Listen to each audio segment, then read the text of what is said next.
નમસ્કાર, આપ જોઈ રહ્યા છો પ્રવેગ ટીવી. હું છું મહિમા. સમાચારની શરૂઆત કરીએ હેડલાઇન્સથી. બિહાર વિધાનસભામાં નીતિશ કુમારે વિશ્વાસ મત જીત્યો. નીતિશ કુમારને 129 મતો મળ્યા. વિપક્ષનો વોકઆઉટ.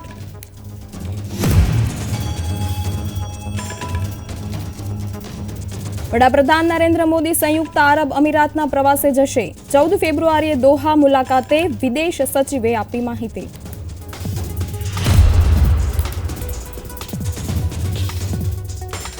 કેન્દ્રીય નાણામંત્રી અને આરબીઆઈના ગવર્નર વચ્ચે મળી મહત્વની બેઠક. બજેટ રજૂ થયા બાદ પ્રથમ બેઠક મળી હતી.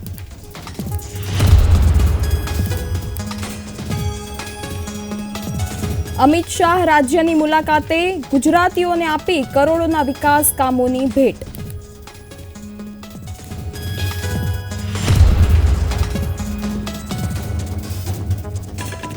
અંબાજી મહાપ્રસાદના ઓનલાઈન વેચાણની વ્યવસ્થા શરૂ કરાઈ. વેબસાઇટ મારફતે પ્રસાદ ઘરે મંગાવી શકાશે.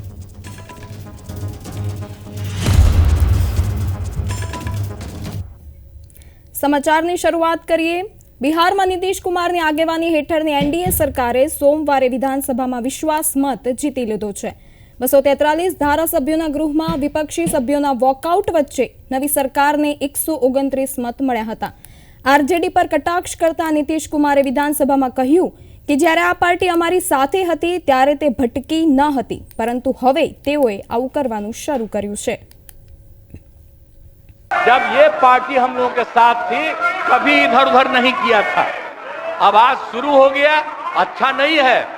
और अभी भी आप एक ही जगह सबको रखे हुए थे और फिर हम लोगों के पार्टी के इनके पार्टी के अनेक लोगों को पता चला कि कितना लाख लाख दे रहे थे सबको इधर उधर करने के लिए. अब कहां से पैसा आया, कहां से पैसा आया, हम सबका जांच करवाएंगे, सबका जांच करवाएंगे. कोई गड़बड़ याद रखिएगा, आप लोगों की पार्टी ठीक नहीं कर रही है. વડાપ્રધાન નરેન્દ્ર મોદી સંયુક્ત આરબ અમીરાતના 2 દિવસીય મુલાકાત પૂર્ણ કર્યા પછી 14 ફેબ્રુઆરીએ કતારની રાજધાની દોહા જશે. ગલ્ફ રાષ્ટ્રે જેલમાં બંધ ભારતીય નૌકાદળના 8 ભૂતપૂર્વ કર્મચારીઓને મુક્ત કર્યાના 1 દિવસ બાદ મોદીની કતારની મુલાકાત અંગેની જાહેરાત કરાઈ છે. વિદેશ સચિવ વિનય ક્વાત્રાએ વડાપ્રધાનના વિદેશ પ્રવાસ અંગે માહિતી આપી છે. From UAE, after completing his visit on 14th of February there, Honorable Prime Minister will travel to Doha, Qatar on 14th February afternoon.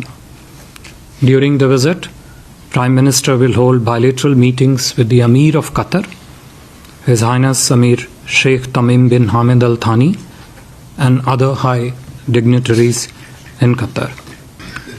Prime Minister's visit to Qatar will provide an opportunity for the top leadership of the two countries to discuss ways to further deepen and strengthen our multifaceted partnership, as well as exchange views on different regional and international issues of mutual importance.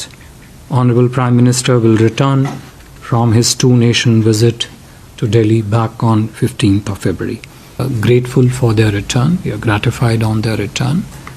We deeply appreciate the decision of the Qataris government and the Emir to release them. We are happy to have 7 of those Indian nationals back.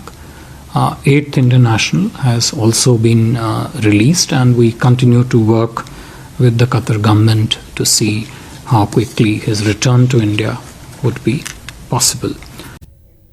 નાણાપ્રધાન Nirmala સીતારમણે RBI governor Shaktikanta Das અને અન્ય અધિકારીઓ સાથે બેઠક કરી છે. સંસદમાં વચગાળાનું budget પસાર થયાના થોડા દિવસો બાદ આ બેઠક થઈ હતી. વૈશ્વિક અનિશ્ચિતતા અને રિટેલ ફુગાવાને 4% સુધી નીચે લાવવાની જરૂરિયાતને ધ્યાનમાં રાખીને આરબીઆઈએ સતત 6ઠી વખત પોલિસી રેટ યથાવત રાખવાનો નિર્ણય કર્યો છે. વડાપ્રધાન નરેન્દ્ર મોદીએ સોમવારે વિડીયો કોન્ફરન્સ દ્વારા કેન્દ્ર સરકારના વિભાગોમાં નવી ભરતી કરાયેલા 1 લાખથી વધુ નિમણૂક પત્રોનું વિતરણ કર્યું હતું. રોજગાર મેળો દેશભરમાં 47 સ્થળો યોજાઈ રહ્યો છે, ત્યારે કેન્દ્ર સરકારના વિભાગોમાં ભરતી થઈ રહી છે અને રાજ્ય અને કેન્દ્ર શાસિત પ્રદેશમાં સરકારો આ પહેલને સમર્થન આપી રહી છે। पहले की सरकार ने अपने 10 साल में जितनी सरकारी नौकरियां दी थी उससे लगभग 1.5 गुना ज्यादा सरकारी नौकरी भाजपा की सरकार ने अपने 10 साल में दी है।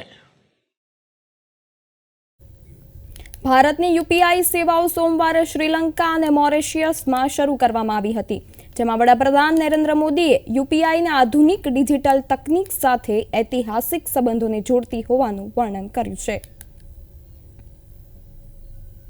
मुझे विश्वास है कि श्रीलंका और मॉरिशस का यूपीआई प्रणाली से जुड़ने से दोनों देशों को भी लाभ मिलेगा।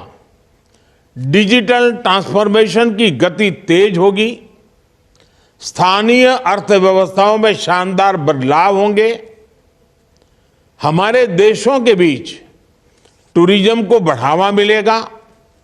मुझे विश्वास है कि भारतीय टूरिस्ट भी यूपीआई वाली डेस्टिनेशंस को प्रमुखता देंगे। રાષ્ટ્રપતિ દ્રૌપદી મુર્મુ ગુજરાતની 2 દિવસીય મુલાકાતે છે। ગુજરાત પ્રવાસ દરમિયાન રાષ્ટ્રપતિ સુરત, વલસાડના ધરમપુર અને મોરબીના ટંકારા ગામે કાર્યક્રમો અને સમારોહમાં ભાગ લેશે। આ ઉપરાંત રાષ્ટ્રપતિ દ્રૌપદી મુર્મુ મોરબીના ટંકારામાં ચાલી રહેલા મહર્ષિ દયાનંદ સરસ્વતીની 200મી જન્મજયંતિના સમારોહમાં પણ ભાગ લીધો હતો, જ્યારે બીજા દિવસે રાષ્ટ્રપતિ મુર્મુ વલસાડ જિલ્લાના ધરમપુર સ્થિત શ્રીમદ રાજચંદ્ર આશ્રમની પણ મુલાકાત લેશે। युग में त्रेता युग में भगवान श्री रामचंद्र जी के वनवास भ्रमण के दंडकारण्य डांग प्रदेश का उल्लेख पुराणों में है। आधुनिक युग में टंकारा की भूमि, जहां महर्षि दयानंद सरस्वती जी तथा गांधी जी के आध्यात्मिक गुरु श्रीमद रामचंद्र जी का जन्मस्थल वावणिया भी गुजरात में है। स्वामी विवेकानंद ने शिकागो धर्म परिषद में जाने से पहले इस भूमि का विचरण किया है। यशस्वी प्रधानमंत्री और विश्व नेता नरेंद्र भाई मोदी भी इसी गुर्जर धरा का संतान है। स्वामी दयानंद जी का आदर्श था कि भारत उसके प्राचीन मूल धर्म को फिर से प्राप्त करे, प्राचीन परंपराओं को पुनर्जीवित करे और फिर से एक बार समग्र दुनिया के लिए विश्व गुरु की भूमिका निभाए। आज आदरणीय प्रधानमंत्री जी के नेतृत्व में भारत अपनी प्राचीन समृद्धि फिर से प्राप्त कर रहा है और महर्षि जी के आदर्शों को साकार कर रहा है। કેન્દ્રીય ગૃહમંત્રી અમિત શાહ ગુજરાતીઓને આજે કરોડો રૂપિયાની વિકાસ કામોની ભેટ આપી છે। તેમણે પોતાના મત વિસ્તારમાં 39 જેટલા વિકાસ કામોનું ઉદ્ઘાટન અને લોકાર્પણ કર્યું હતું। કેન્દ્રીય ગૃહમંત્રીએ 899 કરોડ રૂપિયાના 35 પ્રોજેક્ટનું ઉદ્ઘાટન અને 649 કરોડ રૂપિયાના વધારાના 23 પ્રોજેક્ટનું ખાતમુહૂર્ત કર્યું છે। સૌપ્રથમ થલતેજ વોર્ડમાં નવનિર્મિત સામૂહિક આરોગ્ય કેન્દ્રનું લોકાર્પણ કર્યું છે। તેઓ ગાંધીનગર લોકસભા મત વિસ્તારના પૂર્વ પશ્ચિમ ઝોનમાં વિકાસ કાર્યોની ભેટ આપવાના છે। આ ઉપરાંત ગાંધીનગર પ્રીમિયર લીગના ઉદ્ઘાટન સમારોહમાં પણ કેન્દ્રીય ગૃહમંત્રી હાજર રહેવાના છે।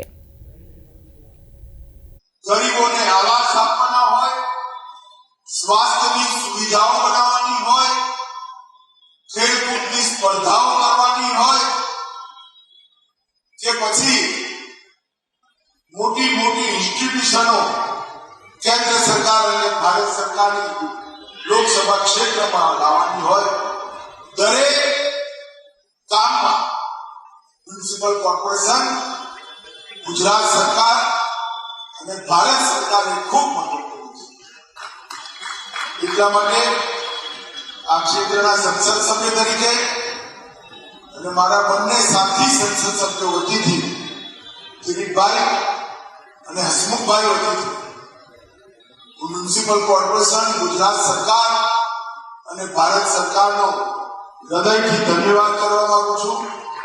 મિત્રો, ફરી એકવાર રામ મંદિર બનવાની તમને સૌને અનેક શુભકામનાઓ અને અનુકૂળતાએ રામલલ્લાના દર્શન કરી આવજો.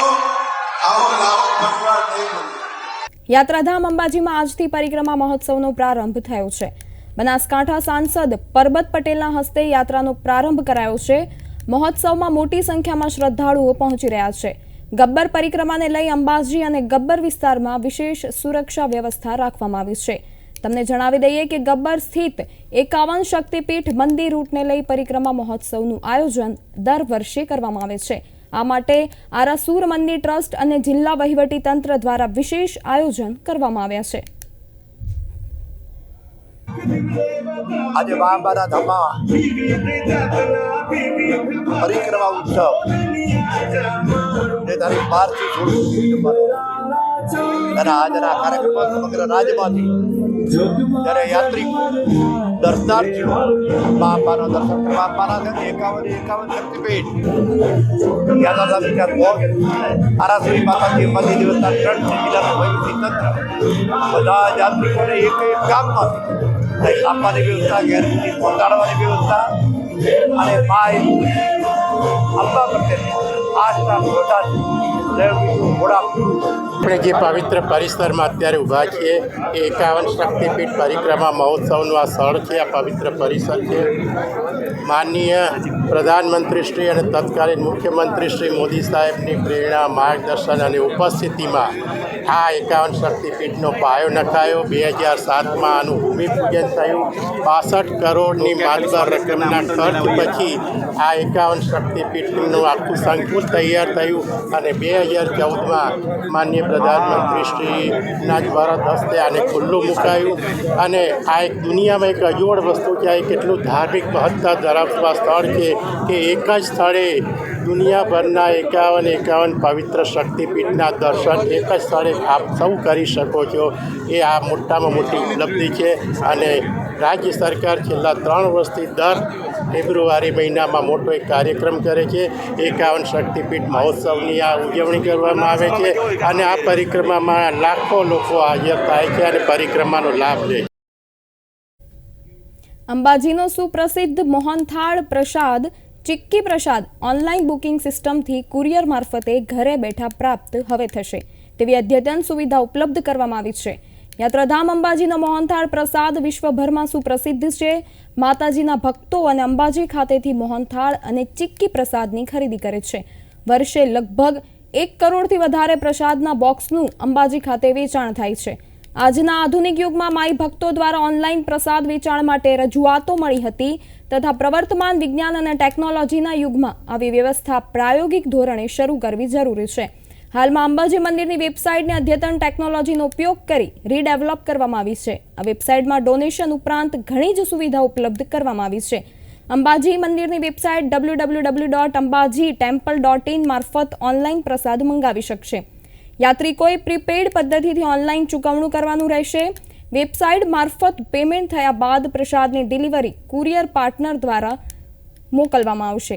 મંદિરના પ્રસાદ કેન્દ્ર ખાતે એક સ્ટોલ ખોલવામાં આવ્યો છે જ્યાંથી પણ પ્રસાદ ઘરે ડિલિવરી કરવાનું બુકિંગ લેવામાં આવશે. પ્રાયોગિક ધોરણે મોહનથાળ પ્રસાદ તથા ચિક્કી પ્રસાદનું ઓનલાઈન બુકિંગ શરૂ કરવામાં આવ્યું છે. સમયથી અંબાજી દેવસ્થાન ટ્રસ્ટને યાત્રિકો તરફથી આ માંગણી મળી રહી હતી કે કંઈક રીતે અંબાજીનો જે પ્રખ્યાત પ્રસાદ છે મોહનથાળ પ્રસાદ અને ચિક્કી પ્રસાદ તેની હોમ ડિલિવરી ચાલુ કરવામાં આવે તો યાત્રિકોમાં જે આ શ્રદ્ધાની લાગણી છે તેનો ખૂબ જ સારો મેસેજ જશે.